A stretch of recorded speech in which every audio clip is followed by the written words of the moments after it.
Jadi pada pagi hari ini kami akan mempresentasikan hasil dari makalah ataupun hasil dari survei yang kami lakukan yang berjudul tentang pengantar pendidikan Pancasila.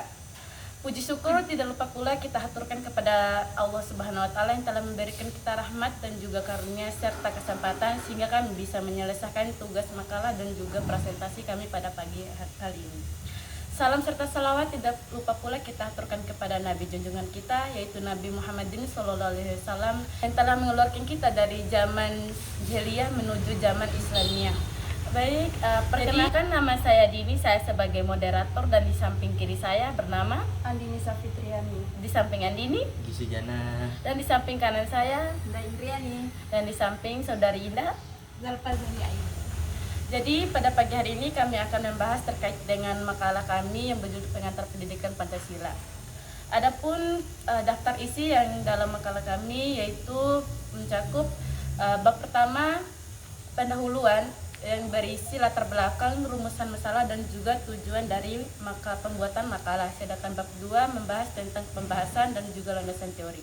Yang 3 kami membahas terkait dengan metode survei dan analisis data yang kami lakukan. Sedangkan bab terakhir yaitu kesimpulan.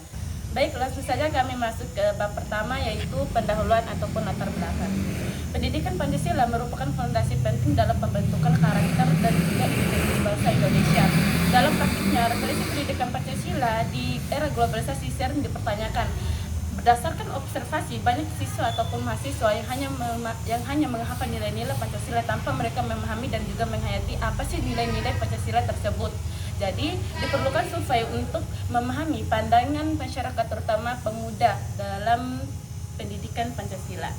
Adapun rumusan masalah yang akan kami bahas pada pagi hari ini yaitu mencakup 4 aspek. Yang pertama, bagaimana nilai-nilai Pancasila sebagai ideologi bangsa. Yang kedua, kenapa penting bagi generasi muda untuk memahami nilai-nilai Pancasila terutama dalam kehidupan sehari-hari. Yang ketiga, bagaimana saja sih penerapan Pancasila dalam kehidupan sehari-hari dan ataupun dalam perdagangan.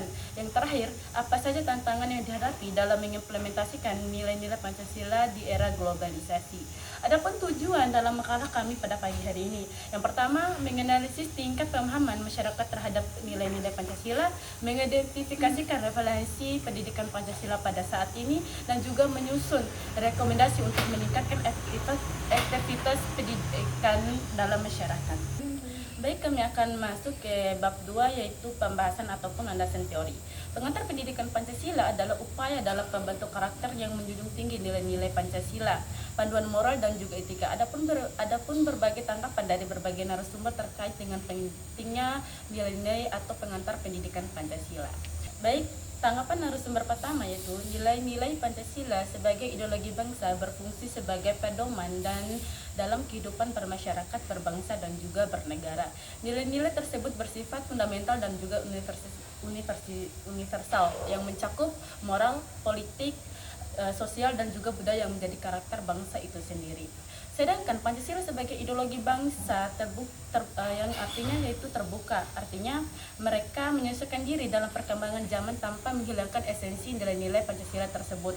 Hal ini membuat Pancasila sebagai pedoman hidup bangsa Indonesia dalam menghadapi tantangan global, modernisasi dan konflik sosial serta ketimpangan sosial yang terjadi. Baik, kami akan masuk ke tanggapan dari narasumber kedua yang dimana mengapa generasi muda penting untuk menanamkan nilai-nilai Pancasila di dalam kehidupannya.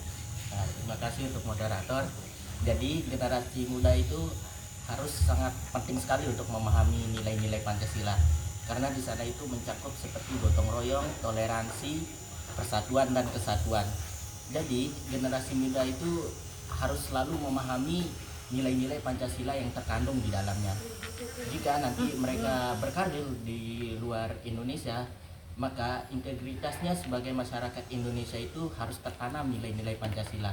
Karena yang kita lihat sekarang di generasi muda itu banyak sekali yang dampak-dampak dari kasus-kasus seperti narkoba dan lain-lain. Jadi di sana itu generasi muda harus selalu memahami nilai-nilai yang terkandung di dalam Pancasila. Baik, kita masuk ke tanggapan dari narasumber ketiga yang dimana mengapa kita penting menanamkan nilai-nilai Pancasila dalam kehidupan sehari-hari khususnya dalam perdagangan. Nah, adapun tanggapan narasumber yang ketiga itu menciptakan kejujuran dan keadilan dalam perdagangan. Kejujuran adalah hal yang utama dalam mengamalkan nilai keadilan dan kejujuran yang terdapat dalam sila kelima. Pancasila seseorang pelaku usaha yang akan bertransaksi secara jujur, tidak melakukan penipuan atau merugikan orang lain. Hal ini membantu menciptakan kepercayaan antara pedagang dan pembeli. Baik, kami akan masuk ke tanggapan narasumber kita yang keempat ya, ataupun yang terakhir, yang berkaitan dengan apa saja sih tantangan yang dihadapi dalam mengimplementasikan nilai-nilai Pancasila di era globalisasi.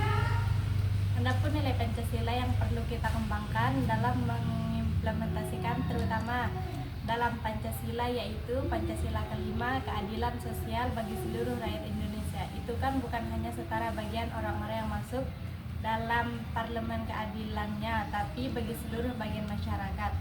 Elemen-elemen yang ada di sosial seperti yang merasa diri sebagai bangsa yang sosial, baiknya kita kembangkan tantangannya dalam kita bertemu orang-orang yang tidak adil dan tidak memiliki nilai sosial dalam kita masyarakat dalam perkembangan sosial lain. Itulah tantangan yang dihadapi dalam mengimplementasikan nilai sosial di era globalisasi. Di sini kita akan memasuki bab 3, yaitu metode penelitian.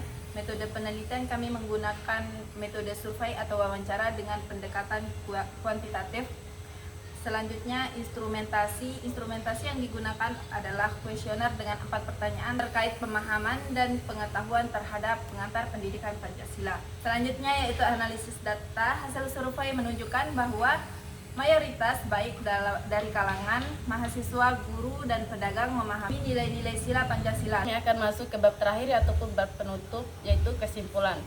Jadi kesimpulannya adalah pentingnya pendidikan Pancasila dalam pembentukan karakter ataupun identitas bangsa, terutama di tengah tantangan globalisasi yang dilakukan dalam metode tantangan globalisasi.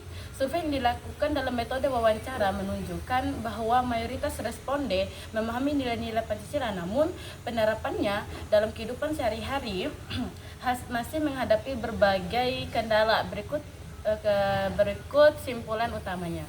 Itu pertama adalah referensi Pancasila. Pancasila tetap sebagai Pancasila ideologi negara yang memberikan panduan moral, sosial, dan juga politik meskipun menghadapi tantangan seperti radikalisme, kesenjangan sosial, dan juga pengaruh budaya asing. Sedangkan yang kedua, pandangan responden. Responden terdiri dari mahasiswa, guru, ataupun pedagang menilai pentingnya nilai-nilai Pancasila dalam menciptakan keadilan sosial, menjaga kejujuran dalam perdagangan, maupun membangun toleransi. Sedangkan tantangan implementasi, pengaruh budaya asing, kesenjangan sosial, radikalisme, dan juga perkembangan teknologi menjadi hambatan utama dalam menerapkan nilai-nilai Pancasila di dalam masyarakat. Baik, mungkin itu saja presentasi singkat dari kami, yaitu dari kelompok 1. Jika ada salah kata ataupun salah dalam penyampaian, kami mohon maaf. Wabillahi taufiq wal hidayah. Wassalamualaikum warahmatullahi wabarakatuh. If the sun refused to shine